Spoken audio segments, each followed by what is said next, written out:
they're like sharks that smell blood in the ocean. And they go after those people first. They attack us all.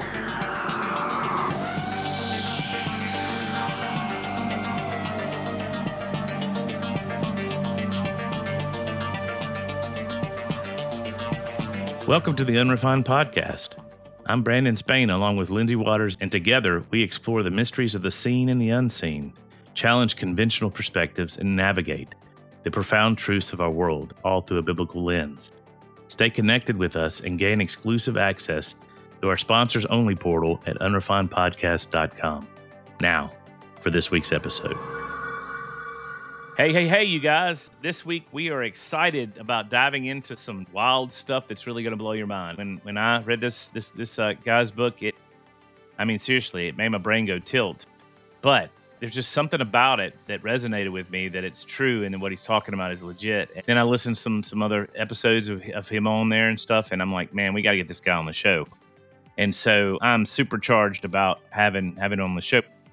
Our guest is a retired licensed psychotherapist, bringing over 40 years of experience working with and studying the thought processes of psychotic and criminally insane patients in some of the most volatile psychiatric institutions in the nation. He uncovered surprising patterns in the voices heard by schizophrenics and found innovative, non-pharmaceutical, which we're going to hit on that, methods to silence them, offering new hope for recovery. Prepare to have your perceptions of mental health completely turned upside down by the insights of today's guest, Jerry Marzinsky. Thanks, Jerry, for being here. Yes, thanks, Jerry. Thanks for having me. Yeah, we're excited. I'm gonna throw you a softball first before we get into the heavy hitting here. So, how did you get into this? Can you kind of give us your journey, how you got into this, and your background of dealing, particularly schizophrenic, but even in the psychiatry and all that kind of stuff? I'm interested in hearing your journey there. Well, there were two things that started it off. Was my heavy distrust of authority. I've had that since I was a kid. Me too. The second thing that I think kept me going was that I was an adrenaline junkie.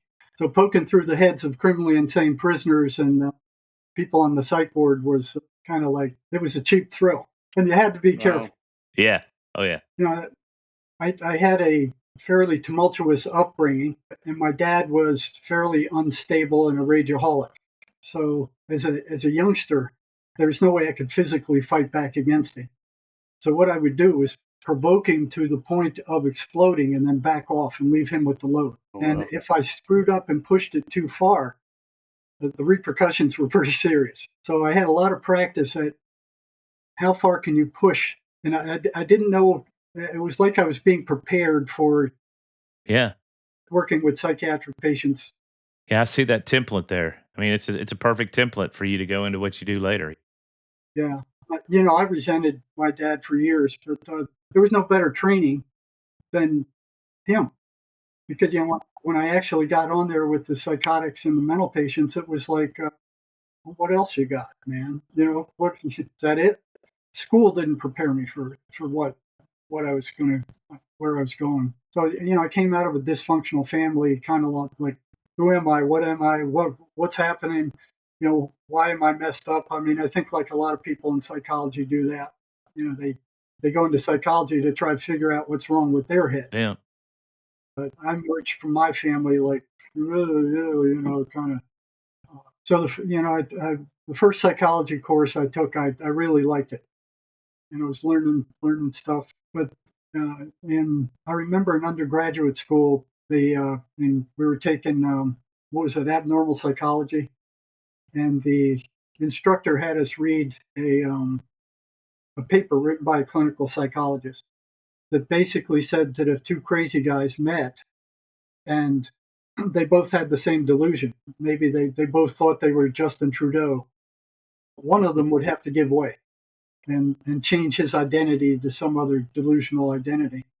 And even as an undergraduate, I was going, what? Why does that have to happen? I mean, they're both nuts. Why would one have to logically change for the other?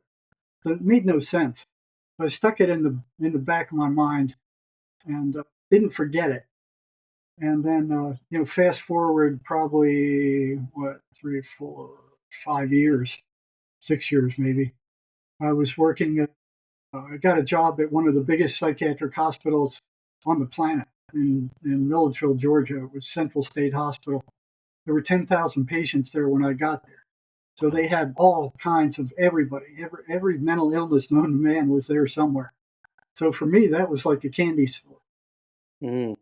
And go masters and undergraduate.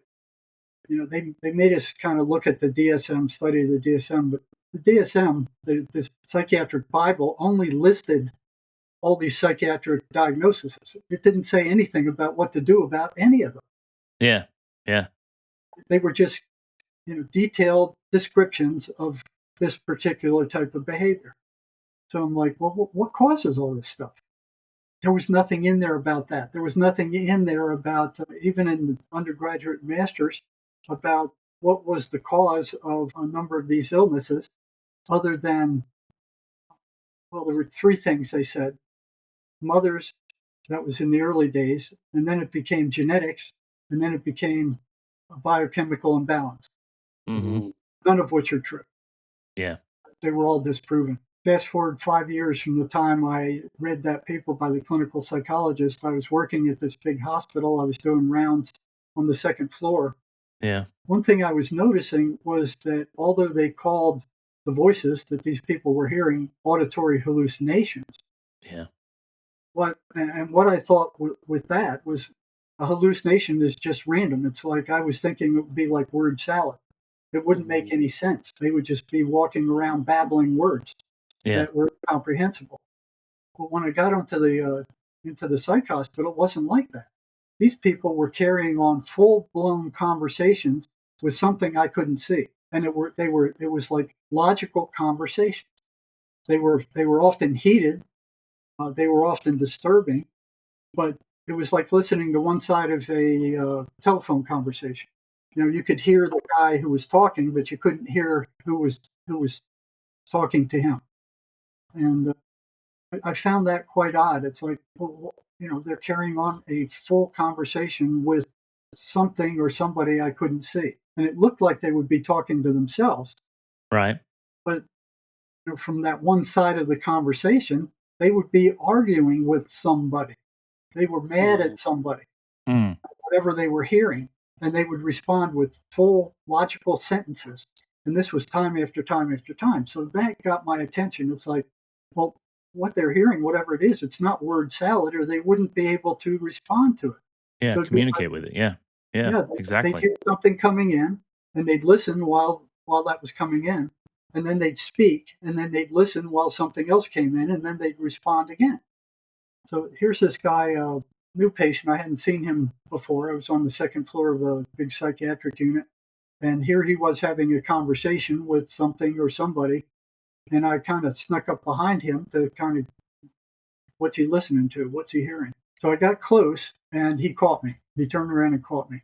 So I told him, I'm Jerry. I'm the psych for this unit. I haven't seen you before. And I said, what's your name? So he looks me in the eye and he says, I'm Jesus Christ. And I think a second, and I look him in the eye and I go, no, you can't be Jesus Christ because I am. And thinking back to what that professor said. So I'm sitting there waiting, like, what's he going to do? This is the acid test. What's he going to do?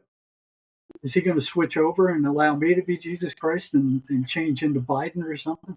No. He thought for a second, and then he looked up and he looked me in the eye and he goes, no, we can both be Jesus Christ. And then he walked off. So I'm going, what else did they lie to me about? All of a sudden, it was like, okay.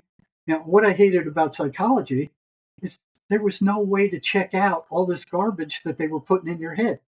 They'd have these mountains of books that you had to read and memorize and study, and there was no way to prove that what they were telling you was the truth. The only class that I took where you could prove that was experimental psychology, where you can go into a rat lab, you could run these schedules, and you could actually see the rats react in the way that the course said they would react. Right. But otherwise, a lot of these experiments they did, you couldn't do. You couldn't get into a mental hospital or a mental health center or a psychiatric hospital to see for yourself because they won't let you in. in the almost 45 years I spent working in psychology and clinicals on the front lines, I never ever saw a researcher on the front lines. Mm. They never were allowed in. If they applied, they wouldn't be able to get in. The administration would say, "Oh no, we can't take the risk. I mean, it's too dangerous." Or no, insurance policy won't let us let you in. Or we can't provide the staff to watch over you. They wouldn't let them in. You know, Jerry, what you're saying to me, my conspiracy antennas kind of come up, and I almost wonder if they did that to stifle anybody else getting in and seeing what the government or any other entities are doing with psychology there. It's like they're trying to keep the pioneers like you out. I mean, does that make sense what I'm saying? Well, It's yeah, that like, makes perfect sense. I mean, you can't get in there unless you work there. You couldn't yeah, get in. And what surprised me is when after I did get in there and I saw these schizophrenics carrying on these full blown conversations and arguments with something I couldn't see, and I would ask the staff there. I mean, there were hundreds of staff there. This place sprawled. There were over 200 buildings there, and it sprawled over 300 acres. So it was immense. It was the size of a small town, what state were you in? Georgia. Georgia. Central Georgia. That Wow. hospital closed down now. It came in with Proposition 13 from California. They Mm. shut it down and let all those people out of there. So they ended up on the streets or they ended up in prison. Yeah. Wow.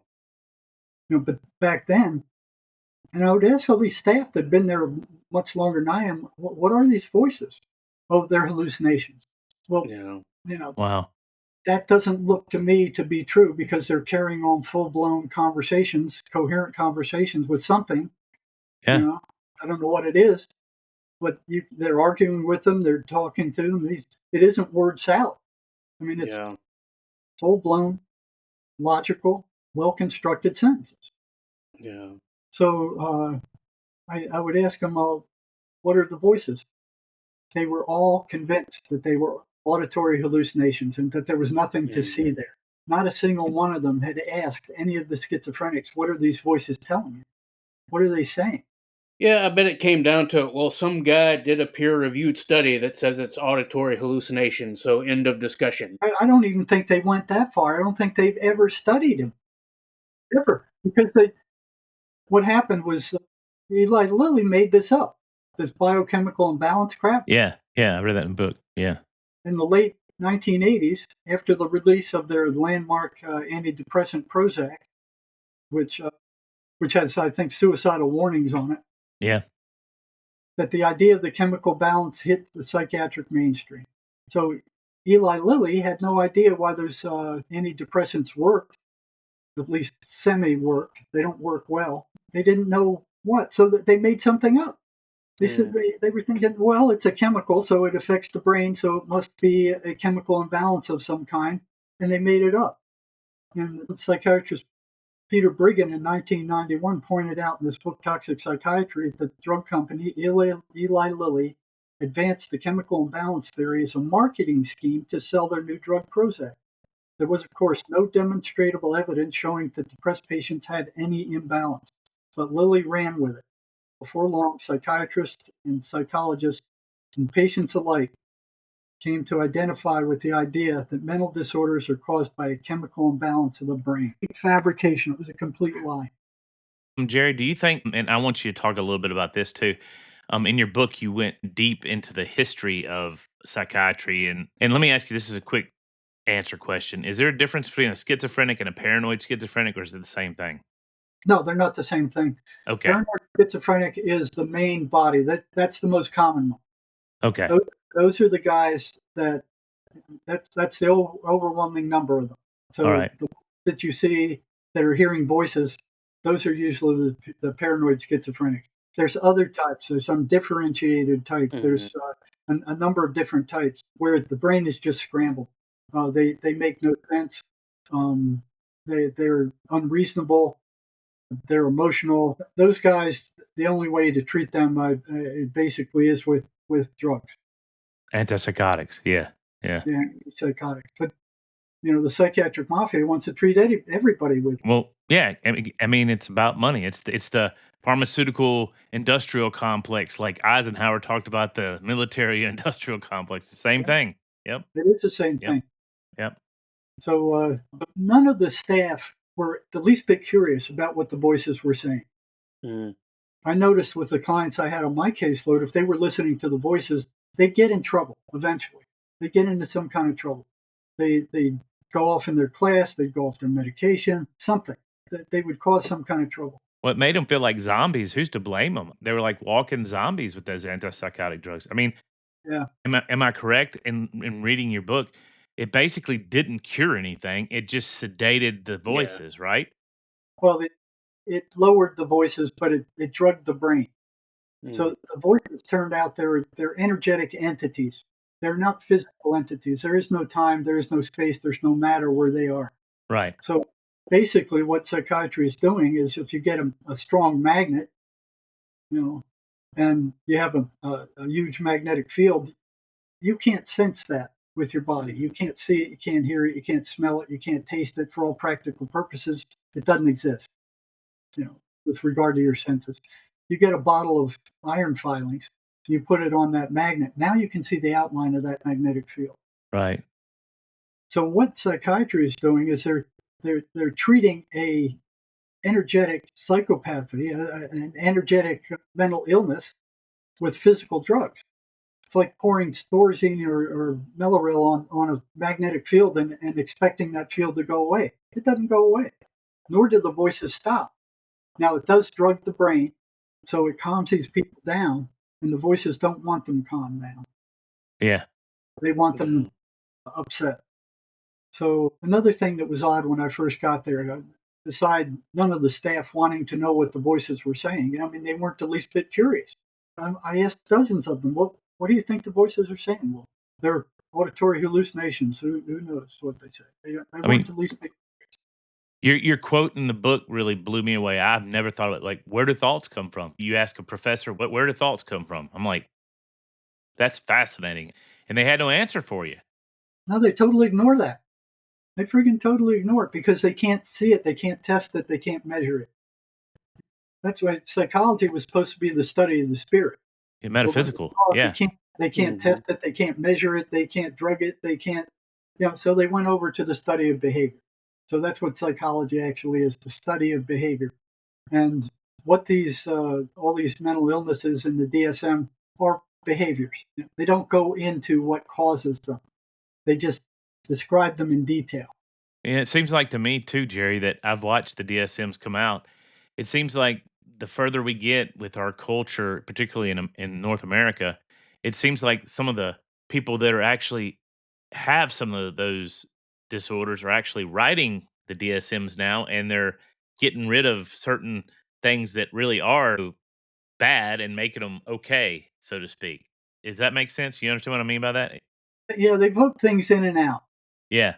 There's a group of psychiatrists that meet once every 3 years. They vote out stuff that people don't like.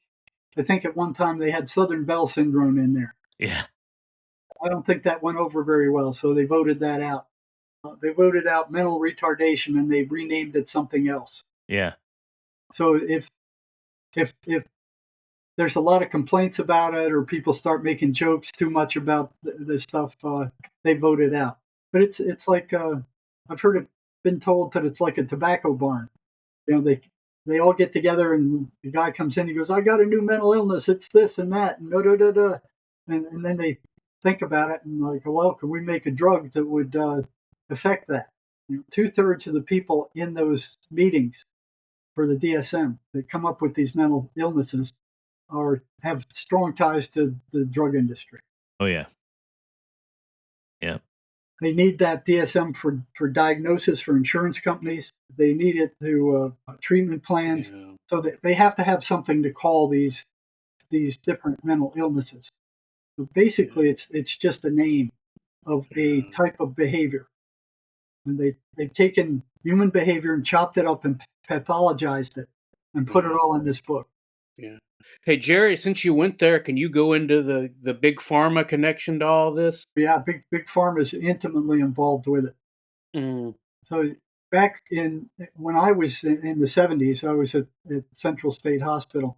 The only thing we had were the drugs. Nothing else worked with schizophrenics, and they were often the most intelligent ones.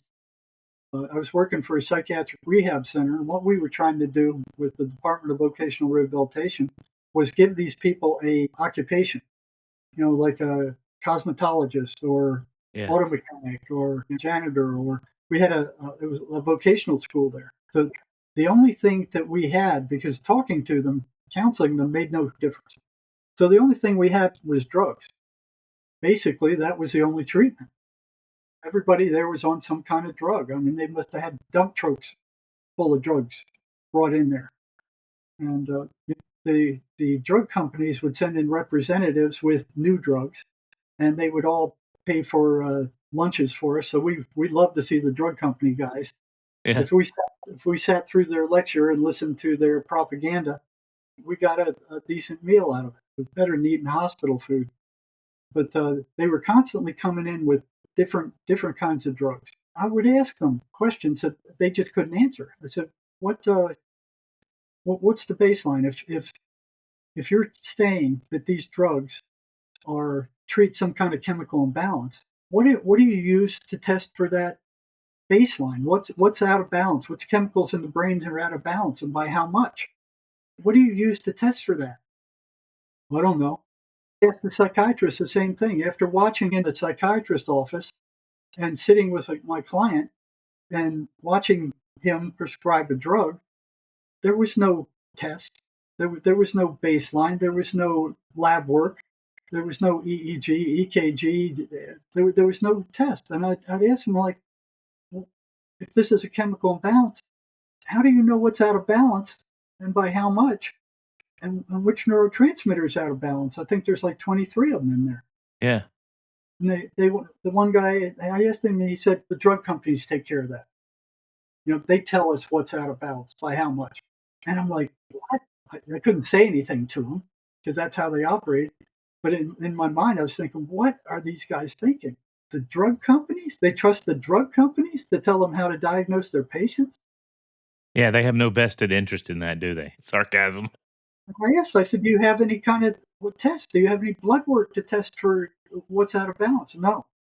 That's crazy. Basically, it was fly by the seat of your pants based on their judgment, and it's completely subjective.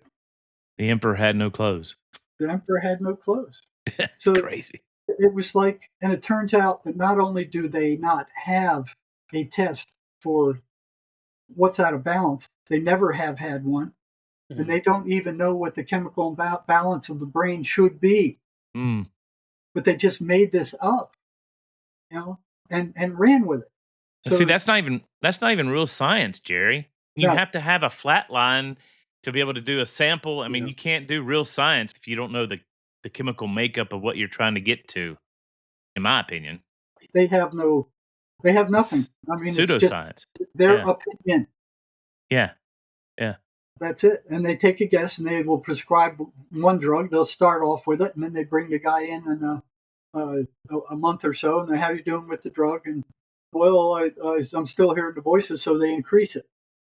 And then the next month, I'm still hearing the voices, so they increase it again. And then the next month, I'm still hearing the voices, so they add another drug. And they just, mess with the levels of drug. They'll add them, and they'll take them away, and they'll add new ones, and all kinds of permutation of these different drugs that they use until they find some that they think works the best. Yeah. None of them ever got rid of the voices. None of them ever brought these people back to normal that I saw. Well, and what's crazy is they're pseudoscience, but yet they'll attack people like you for being a pioneer, saying that no, wait, let's look back through history. That this possibly could be something metaphysical. It could be an energetic entity that's causing these problems, and they look at you like you're crazy or something. When they're just doing pseudoscience, they're not even doing real stuff, and they just hide it really well. Yeah, it's like they're so, for the most part, most of them are so arrogant. It's like they haven't done a clinical study on the voices ever. Wow. It's like in their infinite arrogance, it was like the Egyptian priests of old, is we hereby proclaim. that the voices are hallucinations because they look like hallucinations. But they've never done a study on it. Anybody who tried to study the voices would be labeled a kook because you go, why are you studying hallucinations? It's just word salad, like you said earlier. Why are you studying it? But it's really not. It's really not, you know. Well, let me ask you a question. I'm gonna kind of take a rabbit hole here. In your research, did you find any patterns in how psychotic experiences are cross cultural or in different belief systems? Have you done any study of that? Like how does this phenomena operate in India or in China or in Africa or anywhere like that? Have you ever done any studies about that? Well, I've worked mostly in the United States. Yes. You know, I've worked in the South. I've worked in Georgia. I've worked in Arizona. I've worked in the emergency rooms. So I can tell you, for the Hispanics and Cubans, it's the same. I've had a number of people contact me in my private practice who were Muslims. It was Mm, the same with them. same thing. Only they're more aware that these things are entities, that these things are evil spirits than the Christians Yeah. are. Jinn. They probably Jinn. called them Yeah. Jinn or something. Yeah, because Jinn can be both good and evil. Yeah, And they have special prayers to deal with them. They're Mhm. they're they're much more aware of them than the Christians are. Mm. definitely. Yeah. And Yep. that's it's not Jesus that's causing the problems. It's Yeah. No. these No. sin, it's these evil spirits. Yeah. People need to understand that they're there. The biggest trick the devil has ever pulled was to get you to believe that he doesn't exist. Mm. And the churches are kind of going, oh yeah, okay, there's evil spirits, but we're not going to pay attention to them. We're going to study the Word of God. We're going to study Jesus, and they just completely ignore the demons. Jesus cast them out 23 times in the Bible. Oh yeah. Yeah. Well, let me ask you another rabbit hole question. I'm just full of questions. I mean, I'm so fascinated by this. Do you differentiate between dissociative identity disorder and these voices, or do you think that DID could still be an expression of these entities? Well, it manifests very differently, Yeah. and I think the disassociative stuff. There's a brand new cutting edge psychotherapy that has come out recently that just flies in the face of the psychiatric mafia and psychiatry. It's energetic, so your thoughts are energetic, your memories are energetic, spirit is energetic, your Mm. memories are energetic. This is an energetic psychotherapy. It doesn't Mm. work anything like regular psychotherapy. There's not a lot of talking to it, Mm. and the therapist doesn't even need to know what the trauma is. So this is a bit of identity disorders. Lots of times are caused by trauma. But trauma is the root for virtually all mental illness. All mental illness. Okay. That's good to know. So Yeah. regular psychotherapy is not very effective with trauma. But this thing is called the MACE energy method. And when I stumbled upon it and tried it and saw that it worked, I went and got a certification for it. Cool. Mm. Yeah. That's all I use in my private practice right now. It works like it's almost magic the way it works. So when you remove that trauma, a lot of the psychiatric symptoms disappear also. Yeah. Well, I have a story that I want to tell you, and it's going to come with a question at the end because I kind of want it interpreted by you. When I was younger, I lived in a town, and I used to go to this convenience store all the time. And there was this guy in there who, interestingly enough, I don't know if you've ever noticed this, but some schizophrenics over time, their faces begin to get weird distortions. It begins to affect their body. I don't know if you've seen that, but this guy, I knew he was paranoid schizophrenic, and I would walk in the convenience store and he was always there over there talking to himself, and the convenience store couldn't get him to leave, so they just let him do what he was going to do. And I was like, this guy could be violent. You got to be careful. And anyway, so fast forward, I'm driving down the road one day and I see him off the side of the road. He would walk up and down the roads, and I start praying for him. And Jerry, he turns to me and starts talking to me and pointing at me. I'm in a car and he's across the road, and this entity made him turn and start pointing to me, which to me, that's like supernatural. I Yeah, I mean, had the same thing happen in Las Vegas with one who was actually screaming at people in the sidewalks. I prayed for him, and you could see it kind of stunned him. And I was like, on top of a bridge, Mm. 100 yards from him. That's just I wondered if you'd had an experience like that, if that was a legit experience, or if it was my imagination, but, yeah, it was uncanny. It gave me goosebumps all down my body. It was just, like, so wild. Yeah, for the last 10 years, I worked psych crisis in the emergency rooms in the major hospitals around Tucson.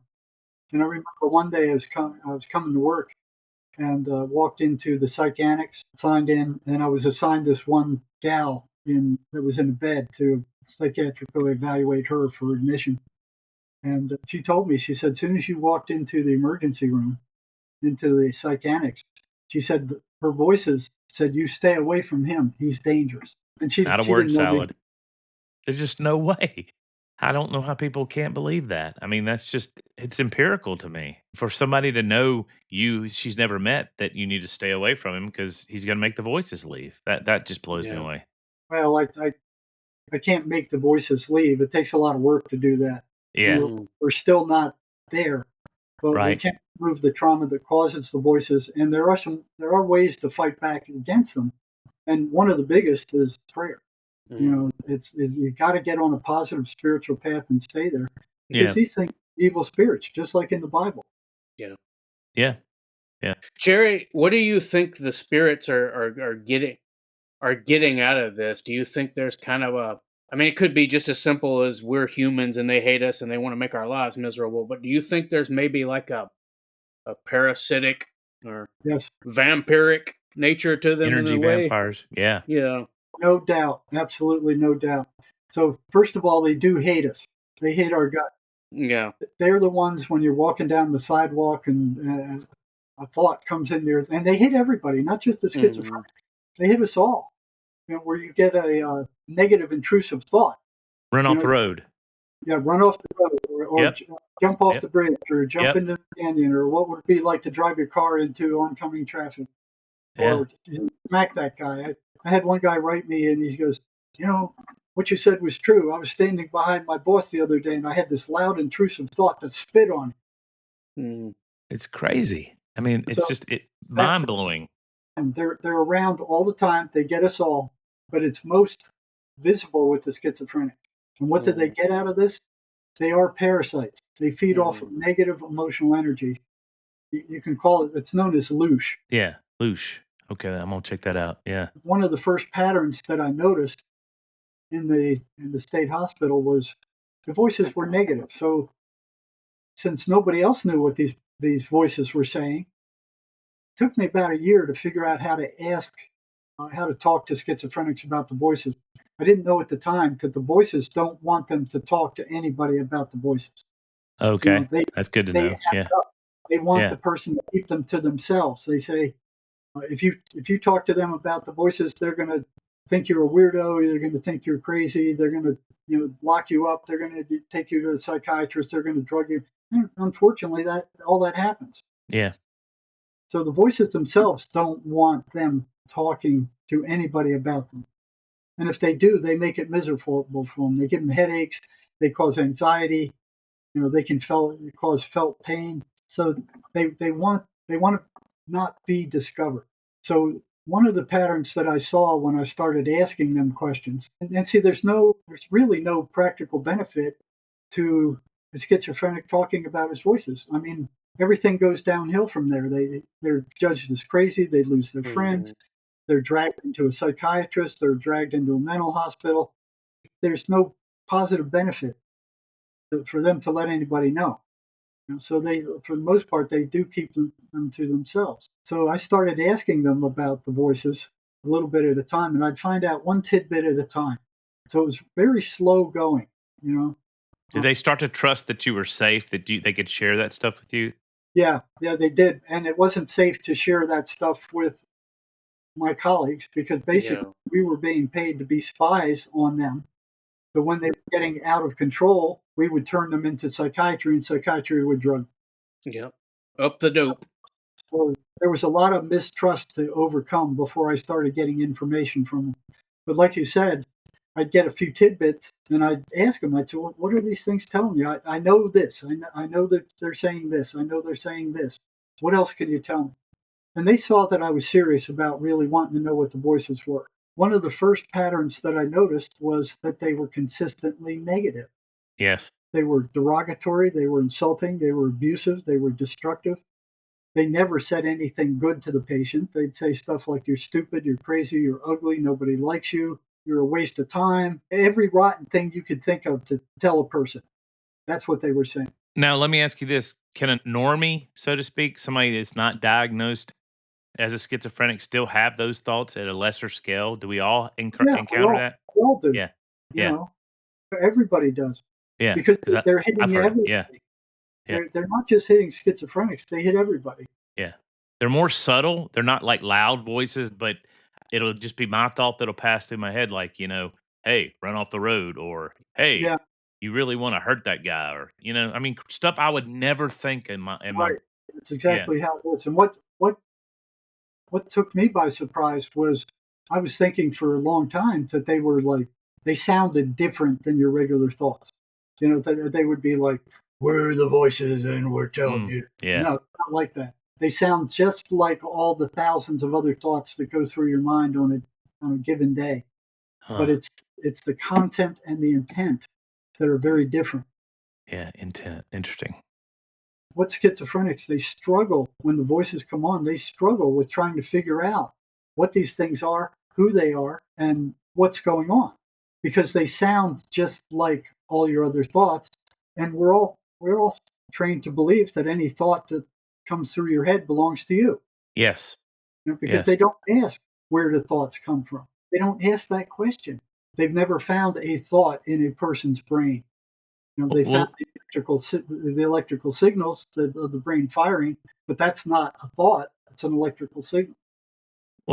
let me throw this theory by you. See what you think about this. In the Bible, Paul talks about in the book of Ephesians, he talks about principalities, powers, thrones, dominions, and those are there's a Greek word there. There's archons and exousia, which is authority and thrones, or I think something like that.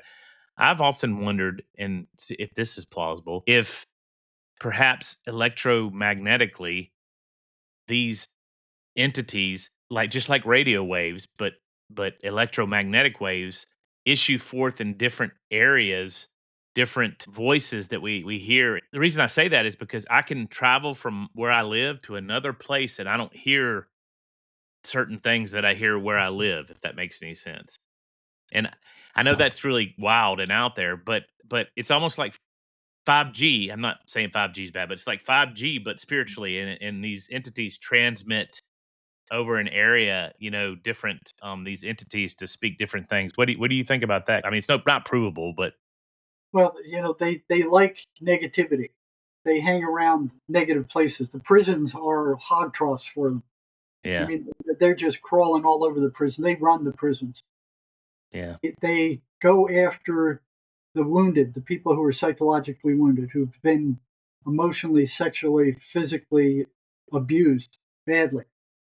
It's like they're like sharks that smell blood in the ocean, and they mm, go after those people first. They attack us all, but people who are well grounded and spiritually solid, they don't last too long. yeah. We pick them up pretty quick. I But mean, I do. people need to realize that not all thoughts that come into their head belong to them. Mm. Swedenborg, a Christian mystic who lived 300 years ago, he said, "None of your thoughts belong to you. They either Mm. come from heaven or they come in from hell. You're the Yeah, chooser. You're the yeah, one who pays attention to these thoughts coming in your head. And if you pay attention to the bad ones, more bad ones will come in. You're giving them your energy. If you pay attention to the good ones, you're giving them your energy. yeah. So wherever you put your attention, your energy goes with it." That makes a lot of sense. Focus is important. Yeah. Wow. That's Yeah, amazing. I so just wanted to run that theory by you because it's like this theory I've had for years because I just, putting a biblical template over it, I'm just thinking about how, I mean, Satan is called the prince of the power of the air. So I'm like, well, obviously, if he disrupts electronics, if he disrupts the internet, when we have shows, why can't he, over the airwaves, so to speak, put thoughts in people's heads? It would definitely be a metaphysical thing. It'd be an energetic thing, but what they do is attack the individuals, and you look at what's coming over the mainstream media right now. Mm. Those guys are infested. You know, television. yeah, yeah. You look at this list of patterns that psychotics run that I have. There's 23 different patterns that we found. Those guys coming over mainstream media right now fit almost every single one of them. Wow. That's a So book right there, Jerry. You need to write a book on that. God, it almost killed me to write the last one. Lindsay, in answer to your question, what do they get out of this? They Yeah. get out negative emotional energy. It's what they feed off of. Vampire. That's food. So the first pattern that I saw, this negativity, where they're just abusive and nasty and condescending, and that's why they want to turn the emotional state of the patient negative. So they generate that negative emotional energy. And then what you'll see is after the voices attack, the patient has no energy left. They're almost energetically eviscerated. They can't get up for breakfast. They can't get out of bed. I had one prisoner tell me that all he did was toss and turn all night with the voices attacking him. He couldn't get out of bed. And I'd say, well, where'd your energy go? He goes, well, I don't know. So did you use it? You were just laying in bed. And he goes, no, I didn't use it. I don't know where it went. Yeah. So when I saw that was another pattern that appeared. After the voices attack, these guys are energetically eviscerated. And if they're hearing them constantly, they don't have any energy constant. So these things, they can't feed off of positive energy. To them, that's like eating horse crap. They're feeding off of the negative emotional energy that they're causing in the turmoil in the person's head, the paranoia, the fear, the anxiety, all the symptoms of paranoid schizophrenia. Yeah. It's their food they Well, feed off. and I want to caveat, and Jerry, I think you agree with this from me reading your book. These are sentient beings. These are not just, they have personality. They are, I don't like to use the word persons, but they are personal, sentience, right? Yeah. Yeah, they're sentient beings. They don't seem to have a history. You know, you ask them about, they don't seem to have a history. They take on the history of the patient a lot of the time. That's interesting because I was going to ask you about a past life, a regression. You know, people that say I was Napoleon in a past life, if that could have been schizophrenic type behavior too. I was going to ask you about that. So you opened the door for that. What do you think? Well, I've run into past life working with the MACE energy method, Yeah. where the disturbance was coming from a past life. And we had to go into that past life and cure that disturbance there. And once that was cleared up, they were back to normal. So you can find out more about this. It's an amazing method. It works better than pills. It works better than psychiatry. Works better than traditional psychotherapy. There's a couple of videos on it on my website at jerrymarzinsky.com. If you want to know more about it, go to the video section and watch the ones on the Mesa Energy method there. Yeah. Hey, Jerry, I had a question about, if I'm remembering this correctly, schizophrenics who are in a catatonic state. Just how does that, or does it apply to your research or what you found out? Like, what's going on with these guys? I've seen some of them in the psych hospital where they just freeze in one position and just stare off into space. They wouldn't answer questions, so there was no finding out what was going on in their heads. Yeah. Because they were just like frozen mannequins. Wow. So they just sit there and stare into space. For the most part, they didn't cause any problems. Yeah. You know, they had to go to the bathroom, they had to eat, so they had to be treated like babies. You know, so I have no idea what's actually going on in their heads. It's almost like you want a Vulcan mind meld where you can get into their heads. Yeah. Maybe. Yeah. I was just wondering, well, maybe what you said, maybe they've just been sucked dry by Worn out, entities. yeah. Who knows? Yeah. Yeah. Yeah, I've seen some who had been completely taken over. Matter of fact, I have a poem written by a psychotic killer. He killed 3 people in a drug deal, and he murdered his girlfriend and cut her into little pieces. I could read that toward the end if you want. Yeah. Give you some insight because the poem is about his voice. The Oh, voice. wow. Yeah, I'd love to hear that. Yeah.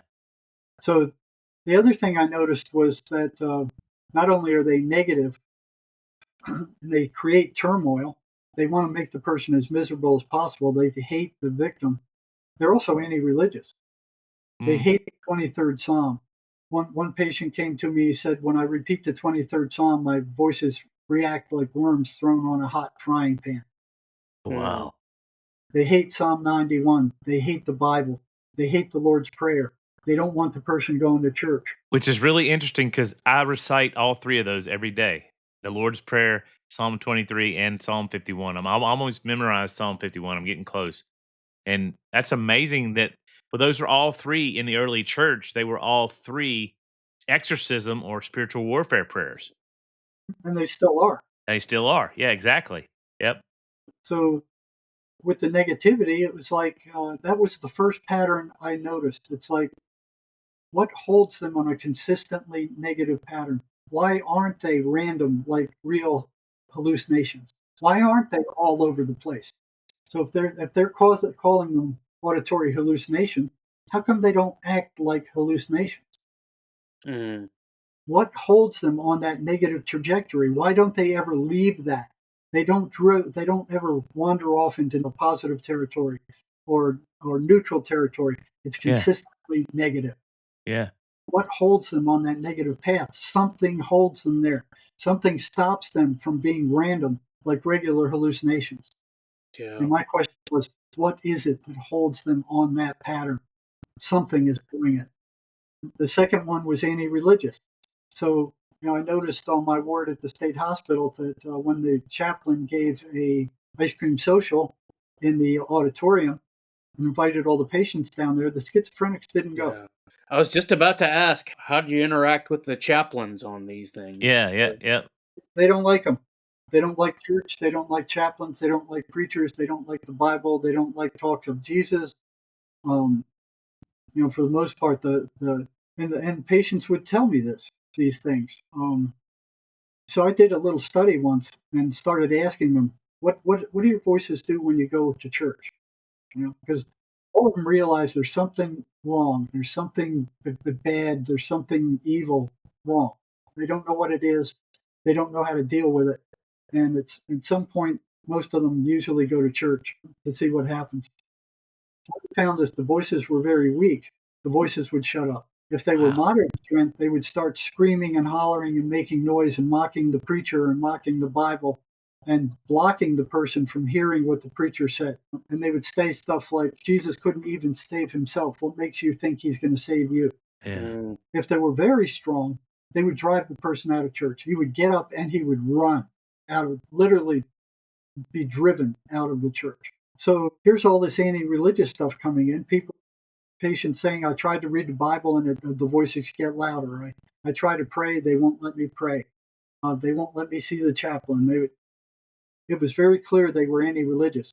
So the second pattern, and I've spoken to probably many hundreds of schizophrenics.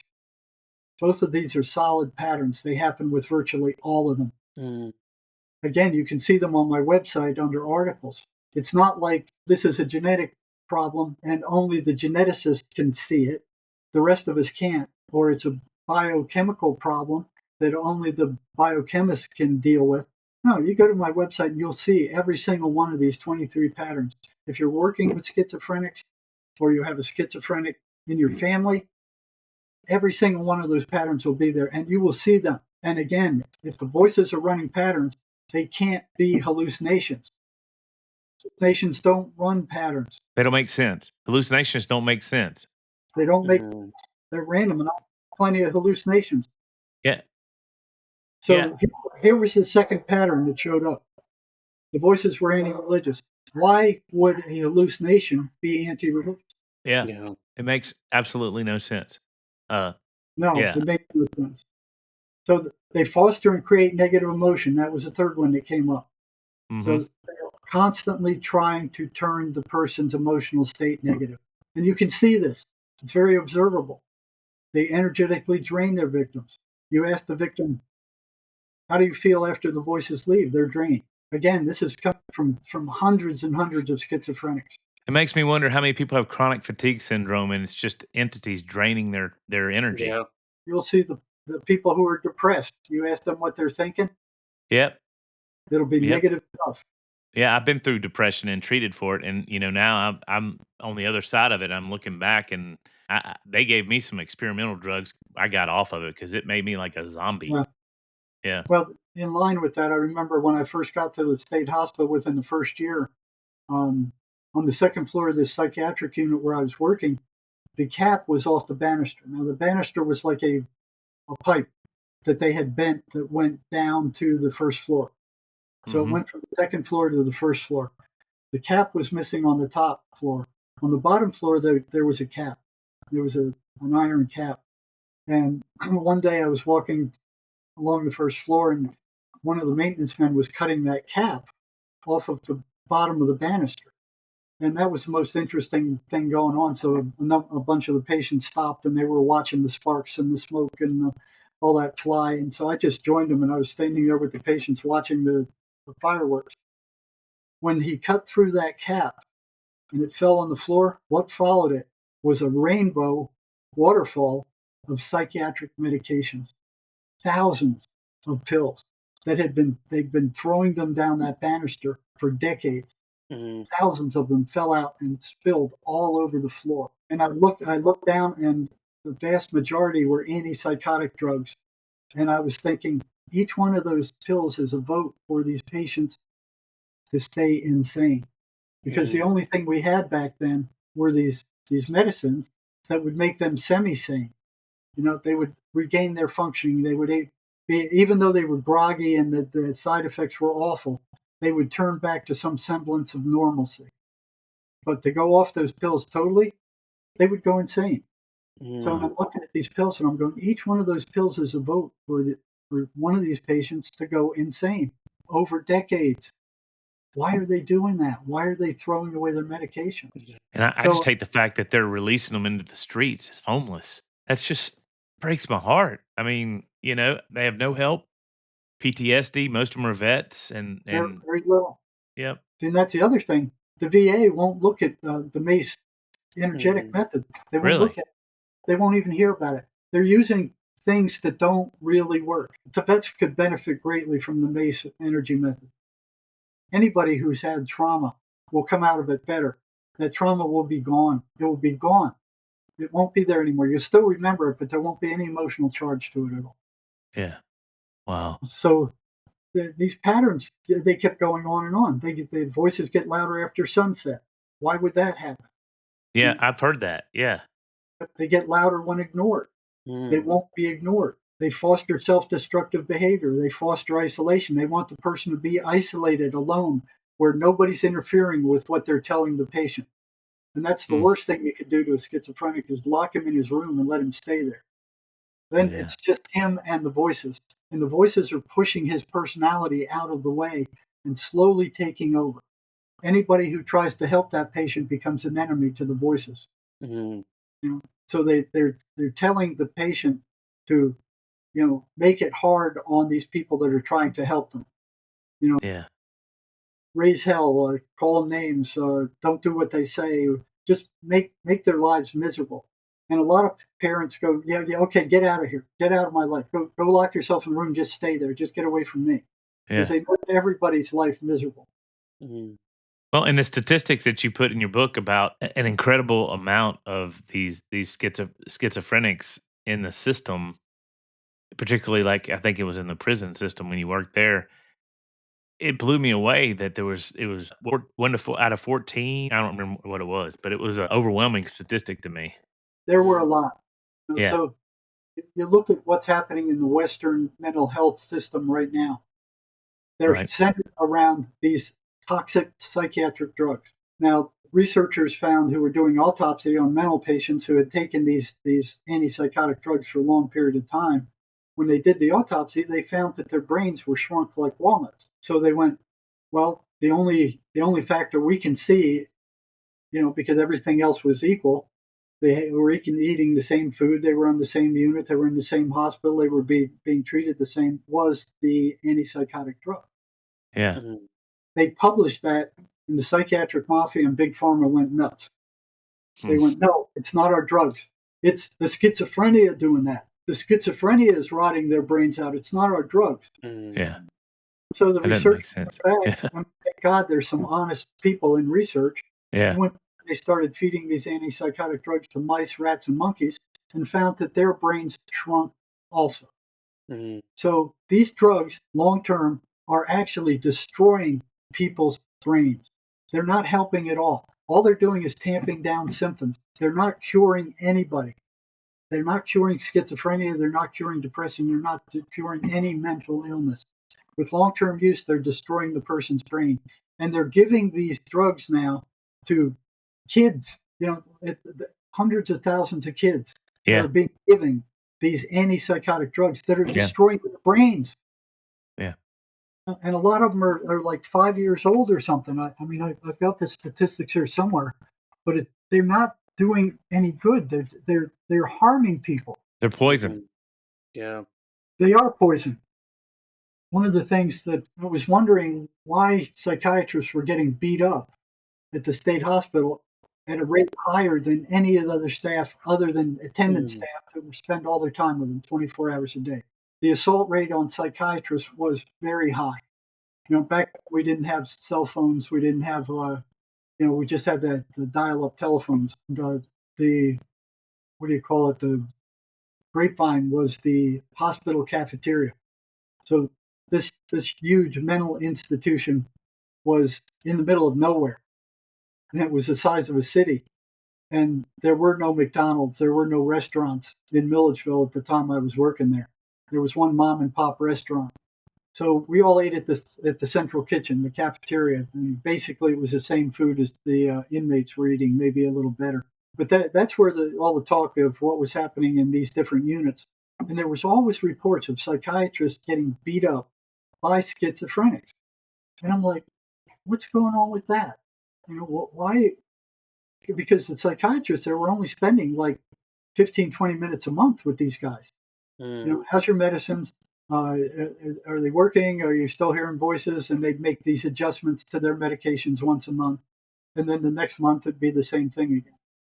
You know what? You know what I find interesting about that story, and you talked about this in your book about what I don't understand is apparently these energetic entities have influence over the biological because they'll take a little bitty guy and make him able to pick up a huge people like the adrenaline. They would secrete adrenaline to give him like almost like you hear a mother picking up a car for their baby or whatever. And you told stories about little guys beating up big guys, and It's supernatural. I'll tell you one of the most incredible that I saw while there. But yeah, they become supernaturally strong. But with why the psychiatrists were getting beat up. After the 7th year there was one girl, she was in cosmetology class. She was doing good. She went off her drugs for the 3rd time. And if they went off 3 times, we went, well, okay, they're not going to stay on these drugs when they get out. If they won't stay on them here while they're being handed to them, they're not going to stay on them when they get out. They're not going to go to the mental health center. They're not going to go through the trouble to death. They're not going to take them when they're being handed to them. They're not going to go through any trouble to get them. And the mental health centers are overwhelmed. So there's always a waiting list, and it's not convenient at all. So we were about to discharge this one girl who was making good grades. She was doing good in that cosmetology class. She would have been a hairdresser. So we notified her mother. Well, we have to discharge her. She went off her meds a 3rd time. She's not going to stay on her meds. So the mother begged me. She goes, please don't discharge her. I can't deal with her. I can't handle her. I'll come up there and we'll find out why she's going off her meds. So one Friday afternoon, the mother showed up, and I was talking to her, and we brought the girl in, the patient, and both of them, the mother and I, are both asking her, you knew you would be discharged if you went off your meds again.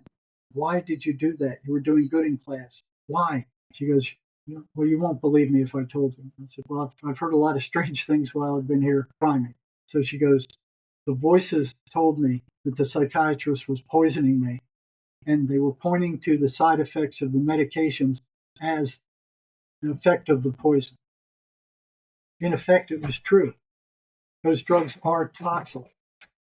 They are in effect a type of poison. So what the voices were telling these patients that were attacking these psychiatrists was probably the same thing. You're being poisoned. Attack this guy. He's poisoning. that makes sense. You look out into the world, schizophrenics are murdering psychiatrists. Yeah. They're seriously assaulting and murdering them for this very same reason. All right, well, tell us the story you were going to tell us about the supernatural man or woman. So this happened in Florence prison in one of the high security blocks. There was a schizophrenic blocked on the first floor. So you had 3 tiers of cells, one in the middle and the one on the top. Big cell block. And the guards came in one day. They wanted to move this schizophrenic guy, and he was a pretty good sized guy. You know, he wasn't small. They wanted to move him to another cell. So they come to a cell, and what they had to do was stick their hands through the cell, and then they put handcuffs on him. And they opened the hatch to his cell, and they said, "We're moving you. Cuff up." And he goes, "I'm not going anywhere." So he just ignored them.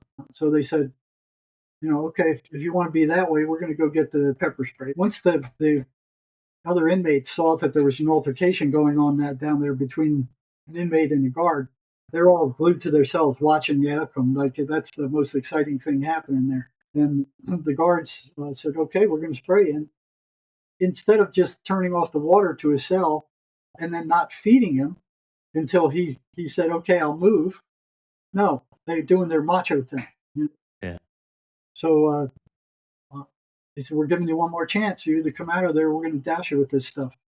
And the patients or the inmates going, "Screw you. It's going to screw your pepper spray." So they open the hatch.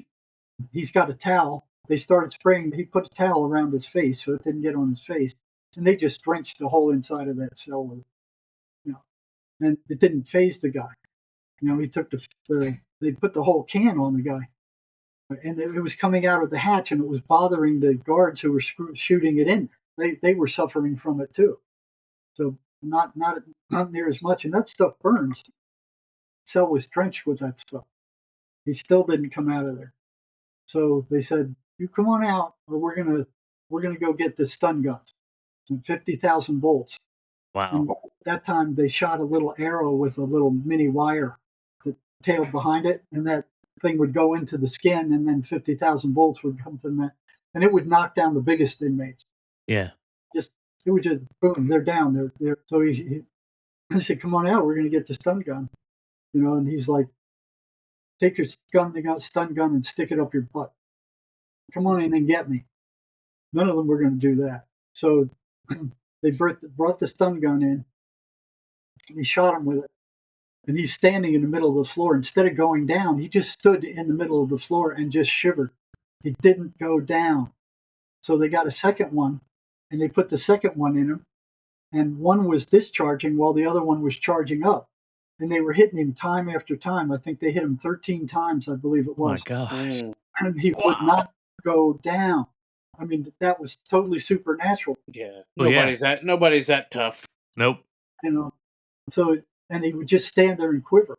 So the warden came down, and he ordered them to stop shooting him with that, because he said, "They're going to charge me with cruel and unusual punishment, and then I'm going to have a mess on my hands." So they stopped with the stun guns, and he still wouldn't come out. And he was cursing at them and mocking them and making fun of them, and just every abuse he could think of, he was throwing on them. More and more guards were showing up outside of the cell. So they said, "You either come out of there, or we're going to get the attack dog." And the prisoners were terrified of the attack dog, because they were like wolves. They would just rip you to pieces. I mean, they were more afraid of those attack dogs than they were anything else. So they said, "We're going to go get the dog." So he said, "Go get your dog. Come on out of there." "No, you come on in and get me." None of them were going to do that. So they went and got the dog. They gave him one more chance. They said, "Yeah, come on in. We're going to stick the dog on you." So he's sitting on his bed. He goes, "You come on in and get me. Send in your dog." But they open the cell door. The dog leaps into the cell, bites him right on the arm. So he throws his arm up. Dog bites him and is dragging him down. But he pulls the dog up to his face, and he looks him in the eye, and he goes, "Sit." And the dog sat, but it didn't let go of his arm. So his arm's gushing blood, and then he starts pitting the dog like, "Good puppy, good puppy." And everybody's standing outside of the cell going, "What in the hell is going on in there?" That's crazy. The dog wasn't ripping him to pieces, but it wouldn't let go of his arm. He's looking the dog in the eye, and the dog actually sat, but wouldn't let go of it. So they had a rope tied to the dog, and they pulled the dog out, and the dog drug him out because it had his fangs sunk into his arm. They pulled him out and beat the crap out of him, and then moved him to the cell where they could have just cut off his water, and he would eventually went there on his own. Yeah. So Wow. that's, I mean, they get supernaturally strong. Yeah. That energy is not coming from them. It's coming from somewhere else. I remember a devil worshiper showed up one day on the prison unit, and I was a little bit leery of them because this guy had a very strange affect. He was hearing voices, but he wasn't depressed like all the rest of them were. The other schizophrenics who were hearing voices, they were depressed. They didn't have any energy. This guy reminded me of that Howdy Doody type puppet on that horror movie. He had this very strange affect. It wasn't a negative. It wasn't a depressive affect. It was very strange. It wasn't depressed looking. You're probably thinking about Chucky on Child's Play. Yeah, Chucky. Mm-hmm. Yeah, affect like Chucky. And he was a little strange. I pulled him into the psych unit one day and started asking him questions like, you're hearing voices. He goes, yeah, I'm hearing voices. Well, how come you're not depressed and don't have any energy like all the rest of these people? He goes, they give me energy. Wow. The voices give me energy. What do they give it to you for? He goes, well, they give it to me to get things done. And I wasn't going to ask him like what that was. Yeah. I was like real careful with this guy. Yeah. And he said he could travel to one of the cells in another prison about 100 miles away, and he could see everything that was going on in those cells. Wow. Astral projection. Yep. So, well, we probably need to land this plane, but will you read us that letter? Yeah. That poem that the guy sent you? yeah. Unless there's some more stuff you want to download to us, we're game. So Yeah. you can go into whatever area you want to talk to us about. I mean, I've asked most of my questions that stemmed from the book. I think we got a number of the important ones covered. The voices run patterns. If they run patterns, they can't be hallucinations. There is no biochemical imbalance in the brain, made up by Eli Lilly. The DSM, completely made up. The Dictionary of Psychiatric Illnesses, completely made up. There is no objective test to verify even one of those diagnoses. They're all made up by psychiatrists, and they keep making them up. I think they started out with 150, and then it went up to 200, and then now it's almost 300. Every 3 years, they make up more. Mm-hmm. And they got crazy ones. They got like caffeine disorder. So if you drink too much coffee, you're disordered. Sibling relational disorder. So kids fighting, they're disordered. It's crazy. It's a scam. They're making $14.7 billion a year selling these antipsychotic drugs. A year. A year. I'm not talking billion. I'm talking billion. $14.7 billion a year selling antipsychotic drugs. Same thing. It's like 13 billion selling antidepressant drugs, neither of which work. So what they've done is they've conned the entire Western population into believing that these drugs are the only solution to your problem, and they cure nothing. They treat symptoms. They immediately tamp down symptoms. Yeah. Well, they're like Tylenol or ibuprofen. It doesn't fix it just gets rid of the inflammation or the pain. It doesn't fix anything. Here's a little blurb on the DSM. It says, every single one of the more than 296 psychiatric disorders in the DSM-5 and later have been completely made up by a group of psychiatrists. Mm-hmm. And this is a psychiatrist saying this. He wrote Toxic Psychiatry. Is that book still in print? I'd be interested in reading that. Yeah, it is. Okay. Yeah, it really exposes psychiatry. It said in 1952, the DSM-1 listed 106 psychiatric disorders. In 1980, it went up to 256 psychiatric disorders. They were busy making them up. The DSM-5 now has 297 psychiatric disorders, and they're fabricating more every year. There's no blood tests, no lab tests, no x-rays. These are just to verify any of these. They're just a list of behavioral symptoms that committees of psychiatrists have debated and decided which clusters of symptoms add up to which labels as mental disorders. Now, that came from a psychiatrist, too. 2/3 of the psychiatrists on the board responsible for making up these disorders have been reported to have strong ties with the pharmaceutical industry. Yep. Follow the money. That's what I always heard. Mm-hmm. That's what it is. Okay, so this the guy who wrote this is now on a maximum security block in isolation in Colorado because he's so dangerous. Supermax, probably. And his mother has agreed to do interviews about what it was like dealing with him. Wow. If you guys are interested in that, we could bring her on at another time. Yeah. So he wrote this. He calls it "There Is a Monster." He said, "There's a monster that lives in my head. This monster is real. It's not under my bed." Now keep in mind, he murdered his girlfriend and cut her up into thousands of little pieces, and they still haven't found her body. Awful. He says, "My mother tells me, my monster tells me things to do. It tells me sometimes when the news is new." So it tells him things that he wouldn't normally have known. He said, "My monster is crying as it spent all the years, drowning out my courage and disposing my fears. My monster is strong, that's what I like to think. My monster is coming when it's time to drink." So he's basically saying there the monster gets out of control when he starts drinking alcohol. "My monster is ready, my monster is strong. What will I do when my monster is gone? My monster will never leave, that is his plan. It overwhelms me when I'm making a stand." So the monster is his voices. Yeah. And remember, we're talking about how supernaturally strong they become when they get into a fight. Well, here he is. He's talking about, the monster overwhelms him. The monster takes over when he gets into a fight. And that's not the only time I've heard that. I've heard one other inmate who was schizophrenic hearing voices saying that when he got into a fight, he just moves out of the way and the voices take over. They do the fighting for him, and he just wakes up afterwards and the guy's beat down. Jerry, I thought it was interesting that he said, "What will I do when the monster is gone?" Do you think that reflects almost kind of a dependency that kind of develops there? Yeah. There's a lot of them that the voices are the only friends they have because they've driven everybody else away. There was one prisoner, I worked with him for 6 months, and we finally got his voices gone. And when they left, he said, "The silence is deafening." I'll never forget his words. And he was so disoriented, he couldn't even stand up. He almost fell out of his chair. That's interesting. Wow. And I got transferred off that unit, and I went back a few months later just to see how he was doing.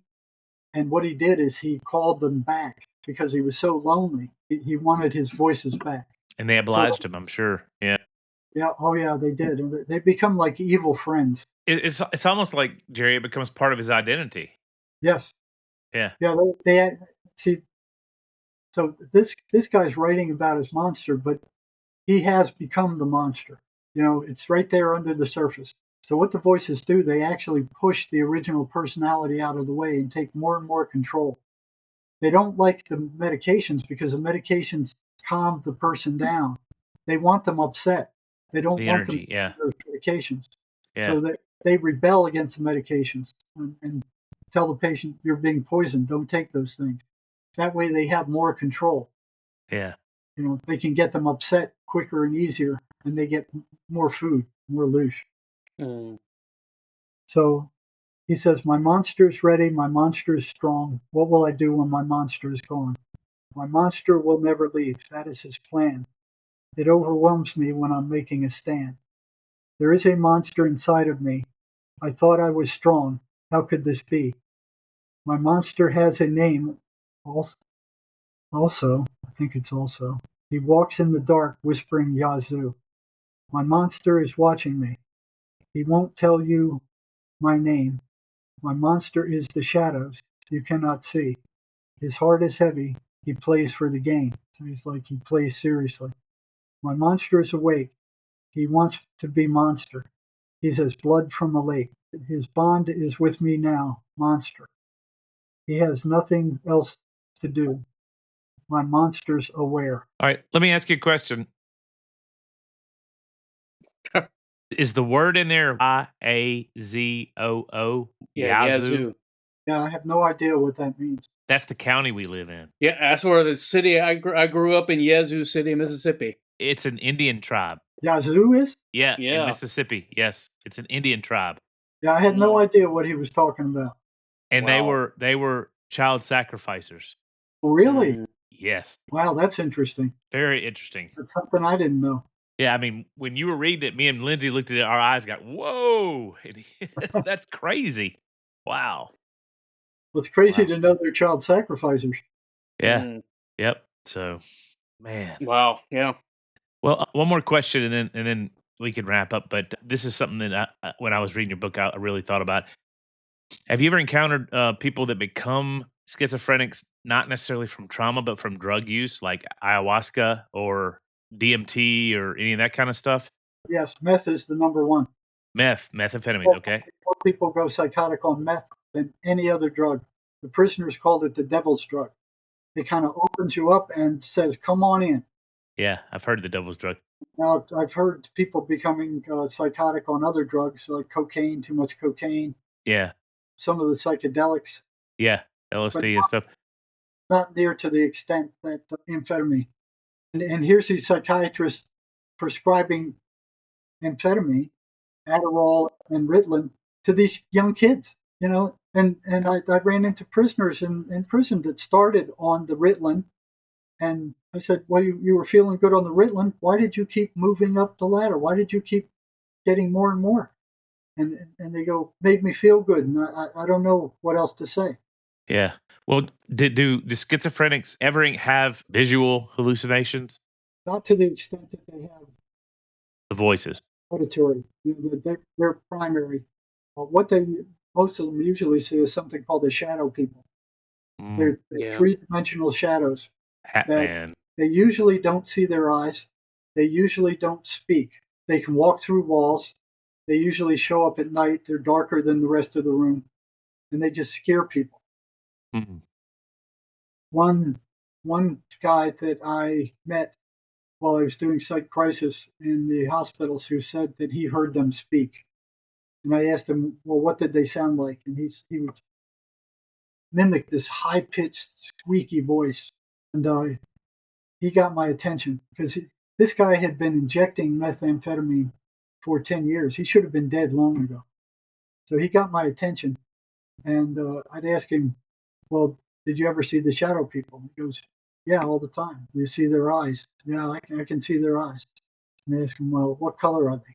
They're usually either red or lime green. Yeah, that's what we've heard too. Yeah. Green. If they see the eyes, they're in worse shape than if they don't see the eyes. Much worse shape. They're much Interesting. more addicted to the amphetamine.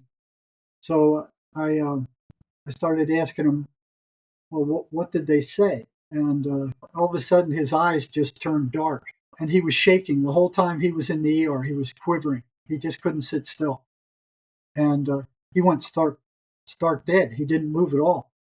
When his eyes turned dark, he stopped quivering, and he's just staring at me. And it was like looking into these two dark pits, and all I felt was this deep, dark hatred that I've never felt in my entire life. It was a hatred that was so deep, I can't even explain it. I mean, just this. It was like whatever was looking through his eyes was saying, "I'd rather cut your guts open and spread them all over the room than say another word to you." That's what it felt like. And I learned long ago that you can't show any fear when something like this happens. So I'm just sitting there staring into these eyes, and it was just such a weird trip. It was like, how long is this going to last? How long is this going to go on? Because I could feel the hatred. It just went right through me. Palpable, huh? It was palpable. It was just this felt deep, dark, and then he backed out of it. He just Yeah. suddenly he turned back to him again, and he started quivering again. And I wanted to know what the shadow people told him. So I asked him again. I said, "What did they tell you?" He said, "They told me to go out in the traffic and jump in front of traffic." And I said, "Well, what'd you do?" He said they told me I wouldn't get hurt. I said, "Did you do it?" He said, "Yeah, I did it." He said, "I jumped in front of a car. I got hit. I was thrown across the road." He said, "When I woke up, all these shadow people were standing around me. And they said, get up, you're not hurt. I said, well, what happened? He said, I got up, I wasn't hurt. They said, do it again. So he went and did it again. They said he wouldn't get hurt. He got hit again, and he wasn't hurt. He got up and he ran away. So then I went to ask him another question, and that thing came back again. He went stark still again, and here's this thing just looking at me more intensely, like, I hate your guts. You can tell when it switches, can't you, Jerry? I mean, it's like... But he wasn't twitching at all. Once that thing came back, he wasn't twitching. He went stark still. He was twitching in between. He was twitching the whole time he was in the ER, except when that thing came. When that thing came, he went stark still. That's scary. I was looking that thing in the eye again, and I'm like, oh, man, how long is this going to last? I can't deal with this. I didn't want to, after it went away, I didn't want to, no more questions. I was, okay, we're going to admit him. And then he went back out to the psychiatrics, and the nurse went out to talk to him, and she come running in my office 5 minutes later saying, I can't deal with him. What did you learn? Yeah, I have a little shade tree theology thing that I think, and I don't have a better word to use, but now I do have a better vocabulary since we've interviewed you. I always equated these spiritual entities to be able to see, like, we secrete spiritual pheromones, and they can tell when there's fear for them to latch onto and feed onto, or when there's faith that they push away from and they don't want. And that makes more sense. And it's probably not really a pheromone; it's probably just kinetic or just energetic. It's energetic. Yeah. Like sharks smelling blood in the ocean. Yeah, yep. Just like from quantum physics, you're putting out vibes, so to speak, frequencies of, and they know I can latch onto that, but I can't that guy. Yeah. That's fascinating. Yep. Well, Jerry, thank you so much for being on our show. This is incredible. I couldn't wait to interview you because the book was so fascinating. And what you're talking about is this one here. Yes. I put it on there. Yeah, okay. Yeah. And you can get it off my website at jerrymarzinsky.com. You can order it there. It's on Amazon. And it talks about how we found that these voices are entities. They're not hallucinations. All right. Are there any other details that you'd like to put out there? You don't do practice anymore, so somebody get a hold of you and you. No, I do. You do? Okay. I've got a pretty steady practice. Good. You can sign up for that on my website and experience the MACE energy method. Yes. Which gets rid of virtually all kinds of trauma. At jerrymarzinsky.com. Okay. We'll put that in the show notes. But thank you so much, Jerry, for your time. I appreciate it. You're really busy, and this has been enlightening, to say the least. Very insightful. Yes. Thanks so much. Thanks. I'll talk to the mother of the guy who wrote this poem and see if she'll come on with you. Absolutely. Thank you. That would be awesome. I would love to do that, Jerry. Thank you so much for giving us that opportunity. Hey, don't miss it. To listen to that interview with Jerry and the mother of the psychotic killer, you can find information in the show notes or on our website at unrefinedpodcast.com. Thanks for listening and supporting us. And remember, stay naturally supernatural.